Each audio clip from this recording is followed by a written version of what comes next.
5 veteran Romania team members and 4 newbies came together on December 3, 2015 for our annual Christmas in Romania outreach. Shortly after we arrived at our hotel, the truck with all the food and hygiene supplies we had purchased arrived, and thus began the unloading and stacking in a prep room. For the next 4 nights we filled bags with the purchased items: cornmeal, flour, rice, sugar, pasta, tomato sauce, peas, canned pork, margarine, cooking oil, soap, shampoo, and toothpaste. And we added hats, gloves, scarves, candy, toys, toothbrushes, and school supplies. Each morning we purchased fruit from a vendor at the market: bananas, oranges, and apples.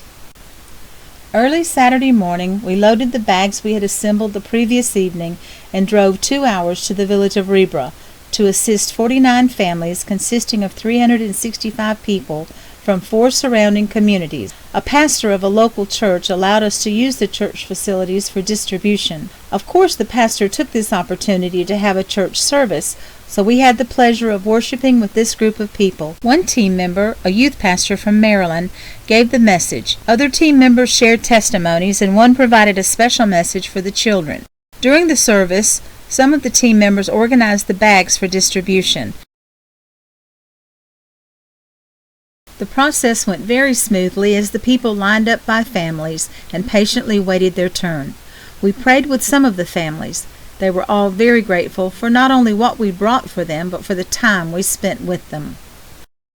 Sunday morning we traveled 2 hours to the village of Fedora for church and then an outreach in that village.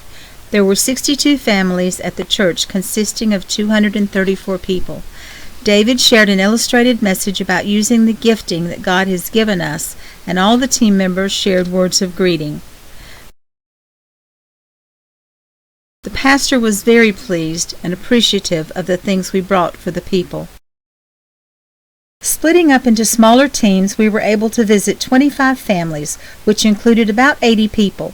With our arms full of food, fruit, and clothing, we entered these homes intent on sharing the good news of Jesus. Many of these families were not believers, and we had the opportunity to pray with a number of them. In one of the homes, the elderly mother, son, and daughter-in-law prayed for salvation and a new beginning.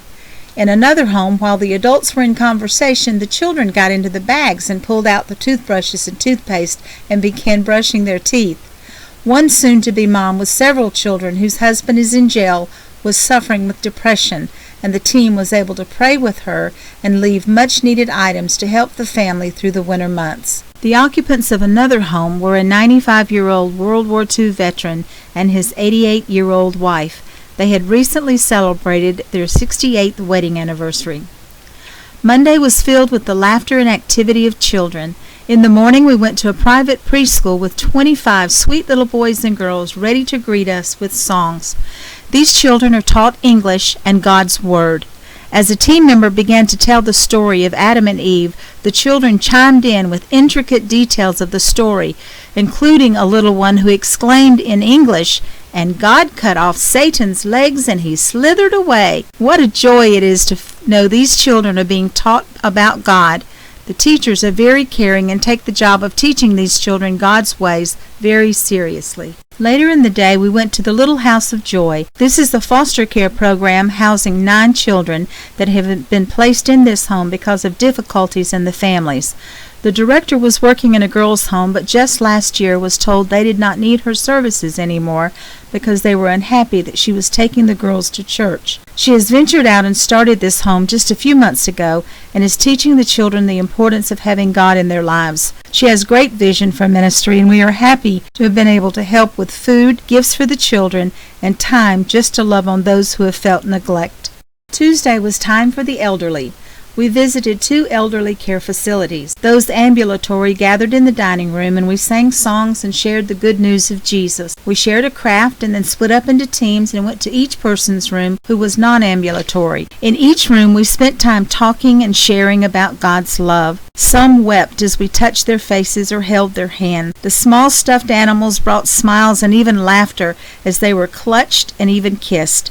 It's the simple things, the time spent and the prayers prayed that touch hearts. At the second facility, as we shared the message of Jesus and the hope we have in Him, one lady stated, "You must work for your salvation." This is what many Romanians believe. Then we reiterated that there aren't enough good works that can overcome sin, and that Jesus was the only one that could save us. She said with an amazed voice, "We have never heard this before." This was truly good news for her and all those who heard. She later repented of her sin and joyously accepted Him. Other residents raised their hands that they wanted to accept Jesus as well. It was a wonderful day with many salvations. Our hearts were full as we finished this day with thanks to God for allowing us to be a part of these precious people finding a relationship with Him. Our last day of ministry was a return to the Miracle House. This is a facility for mentally and emotionally challenged adults. This is our 16th year at the Miracle House, and it is always a delight for the team to see the love and dedication these workers have for these folks and the love they have for one another. As usual, they entertained us with a Bible story drama. This year they acted out the story of Moses, his being put into the river as an infant and later his receiving his call to deliver Israel from Egypt. Last year I shared about Marcel, one of the men who had been diagnosed with cancer and after coming out of the hospital found himself homeless. This year I am very happy to report that his cancer is in full remission. He is residing in an elderly care facility and he is actively involved in the activities at the Miracle House. As we reflect on all that occurred during the week, we rejoice because we had the privilege of sharing God's love with the precious people of Romania. God provided wonderful translators, brother and sister teen Bogdan and Andra, and a new couple, Sammy and Madalena, who wanted to assist us for the experience. These 4 young people love God, and with kindness, gentleness, and wisdom were our voices. In addition to also serving as a translator, Corina Pervu, the vice president of Kalia Adavaralui, did a marvelous job choosing the places for ministry, and a lot of long hours went into visiting each place and seeking God's direction for us. We thank them for all their tireless service and thank God for allowing our lives to blend with theirs. There's great satisfaction in knowing that we made a difference in many lives. In total, we were blessed to minister to more than 900 individuals with not only humanitarian aid, but with the message of God's love. We want to say thank you to those who helped make this outreach possible.